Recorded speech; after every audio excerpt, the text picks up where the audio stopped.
Rakesh Sharma joining in this morning, Executive Director at Bajaj Auto. Mr. Sharma, very good morning. Tamanna here. Glad to speak with you. As always, let's talk about how April has fared. The numbers on the face of it show some signs of weakness. Is this because of a tightness in finance, or how are you looking at the whole month? Good morning. Actually, the numbers show a weakness both for the industry and for us, largely because of the base effect. We have now entered a important mini season period, which is, marriages in the north, and this constitutes about 45% of the market, which gets affected. So it's a substantial chunk. Now, last year, all the marriages were bunched in April, so we had a very good April, both for the industry and for the individual companies. And this year, the marriages are evenly spread right across April, May, and June. And therefore, an April comparison with last year's April it doesn't tell us much.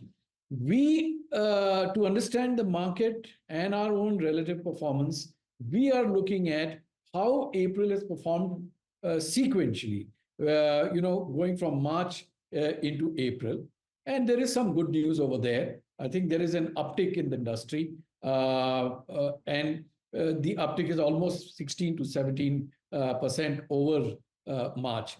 If you recall, the quarter four performance of industry has been choppy. Numbers were like -3, -4%. That is the performance of the industry. And therefore, it was important to see how April starts to shape up quarter one. And April has gone off pretty well. Things have improved over March, and we would rather look at that comparison. Fair enough. The marriage season may have skewed factors for the month of April. But what about the financing capabilities or the finance which is available to customers? That has squeezed over the system. Are you seeing the impact of that even going forward? No, we are not seeing that impact at all. I think that impact is felt in parts of the industry which had sort of overreached on finance and taken bigger risks. And now what we're seeing is pulling back. So a lot of our financing, almost 70%, is from our captive finance company, which has followed very even policies 6 months back, 3 months back, and currently. And we are not seeing any issues around that. We are aware that the risk has to be assessed very carefully, and the captive finance company, which is Bajaj Auto Credit Limited, is doing that. But I wouldn't say that our sales have got hampered because of BACL tightening any credit norms. Right. Rakesh, that's an interesting point to make, because the read on the street was that probably Bajaj also would be one of the companies that would be impacted by the same, but that's a good clarification coming in there. We've discussed about the domestic part of the business. When you talk about exports, yes, you've seen 4% growth. However, it's lower than the peers and Bajaj Auto's historic average as well. So what is the aspect on that front? What is causing concerns? And is this a one-off? Yeah, again, it's a base effect. I would say that going forward, we should be delivering the double-digit growth, which we have been doing in the last few months. And I would say that, yeah, about 10 to 15% growth year-on-year basis is certainly visible. Okay. And which are the markets where you think recovery could be faster? Because always when you talk about a Bajaj Auto, the moment there is weakness in the domestic market, you always have the exports which come to the rescue, and vice versa. The strategy just plays well for you. So this time around, when there is weakness across exports and domestic, which segments will be the green shoots in the coming quarters?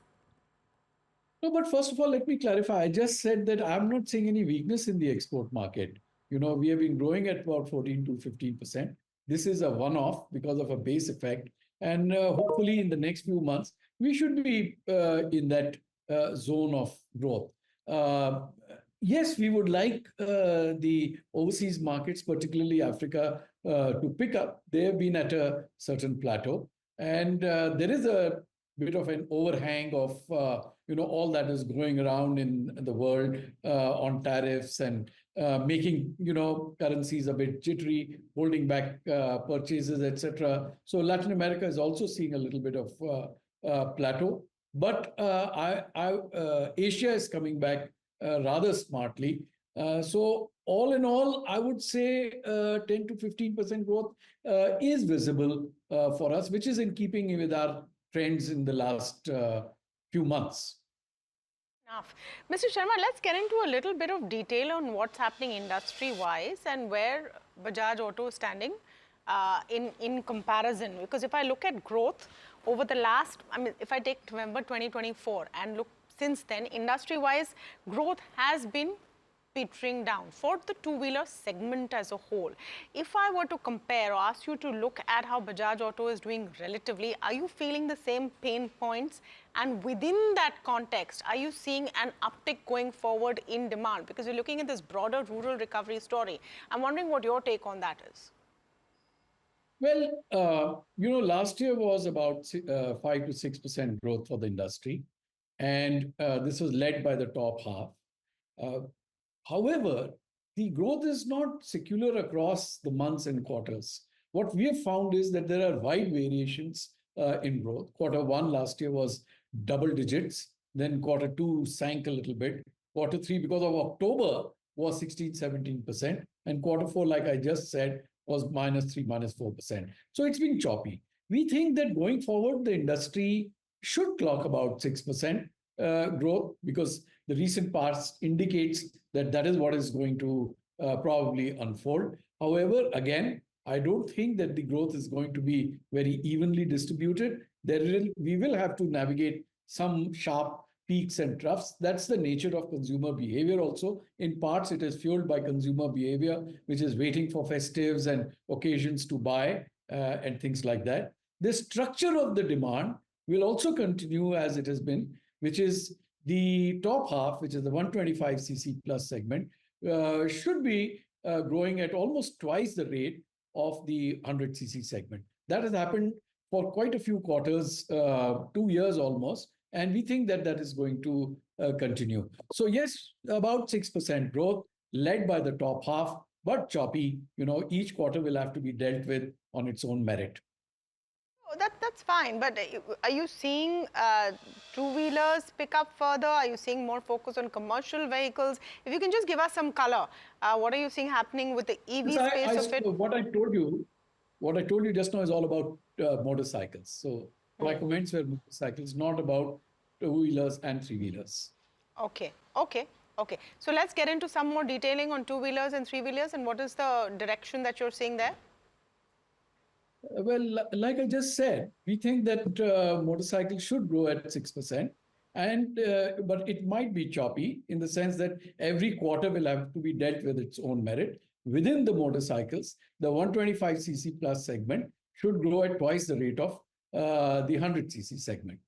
That is what our presumption is, and we are basing our forward plans on this hypothesis. Right. So Rakesh, right to say, okay, domestic will be pretty much in line with what we saw in terms of FY25.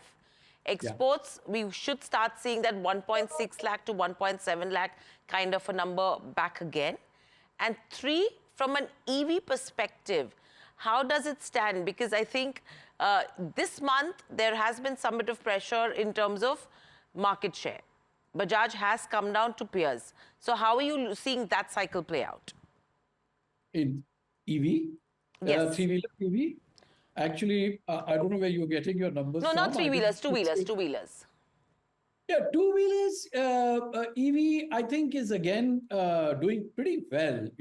Despite a cut in subsidy, it is grown quite handsomely, and its march continues. I think we will see EV scooters grow at about 20 to 25%. Almost 25% of scooters are now EVs, and there are many states which are under-penetrated still. So we are very, very positive about this. And in terms of performance, I think the top three players are within 700 units or 0.5 to 0.8% market share. And this is after, most of the companies, we were the first ones to pass on the part of the subsidy withdrawal. Most of the others followed by middle of the month. And so it's very good to see that EVs are holding up. And we are particularly also delighted is because one big change which has happened in our case is that we've launched the 3.5 series, which is a higher end series, where because of which, this business has now gone from the red zone into the green zone for us. Overall, almost 20 to 25% of our domestic revenues are now coming from EVs, which is scooters and three-wheelers. I think that's where the growth story is going to be as well. But thank you, Rakesh, so much for joining us on the show and sharing the views. So that's the management of Bajaj Auto.